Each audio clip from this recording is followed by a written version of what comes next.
এরপর প্রশ্ন হলো, ইমামের পেছনে নামাজ পড়ার সময় অনেক মানুষ হাত বাঁধা অবস্থায় মোবাইল ফোন আসলে এক হাত ছেড়ে ফোন কেটে মোবাইল বন্ধ করে হাত ধরে তাহলে কি নামাজের ক্ষতি হবে, অর্থাৎ নামাজ হবে কিনা? মোবাইলের কল আসছে, ফোন বেজে উঠছে, আপনি নামাজের মধ্যে সালাতের মধ্যে দুই হাত বাঁধা আছেন, এক হাত দিয়া মোবাইলটাকে নিয়ে বের করে এরপরে আপনি লাল বাটন টিপে আপনি কলটা কেটে দিলেন অথবা মোবাইলটা সাইলেন্ট করলেন, এটা আপনার জন্য জায়েজ আছে কিনা? উত্তর হলো, যদি আপনি আলতোভাবে খুব সতর্কতার সাথে মোবাইলের গলা টিপে ধরতে পারেন, যে মোবাইল ডিস্টার্ব করতেছে, আওয়াজ হচ্ছে, রিংটোন বেজে উঠছে বা অ্যালার্ম বেজে উঠছে, আপনি হাত দিয়ে কথার কথা পাঞ্জাবের পকেটে আছে বা প্যান্টের পকেটে আছে, হাত দিয়ে যার যার মোবাইল তার একটা অনুমান আছে যে কোন জায়গায় বাটনটা আছে, টিপ দিলে থামবে এটা, অতএব ওই গলাটা কোন জায়গায় আছে ওটা দেখে গলায় টিপ দিয়ে দিলেন, শেষ। এটা করলে আপনার নামাজের কোনো ক্ষতি হবে না। কিন্তু যদি আপনি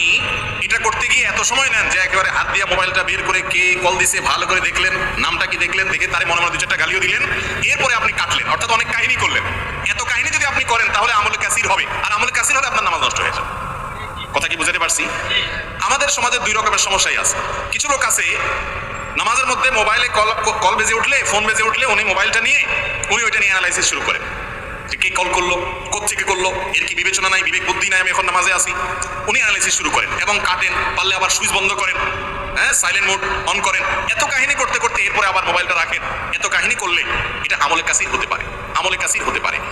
এটা বোঝা যাবে কিভাবে আমল কাসির হলো কিনা? আপনার মোবাইল টিপার ভাবটা যদি এরকম হয়, ধরেন আপনি এমন ভাবে মগ্ন হয়ে মোবাইলের দিকে তাকায় টিপাটিপি করতেছেন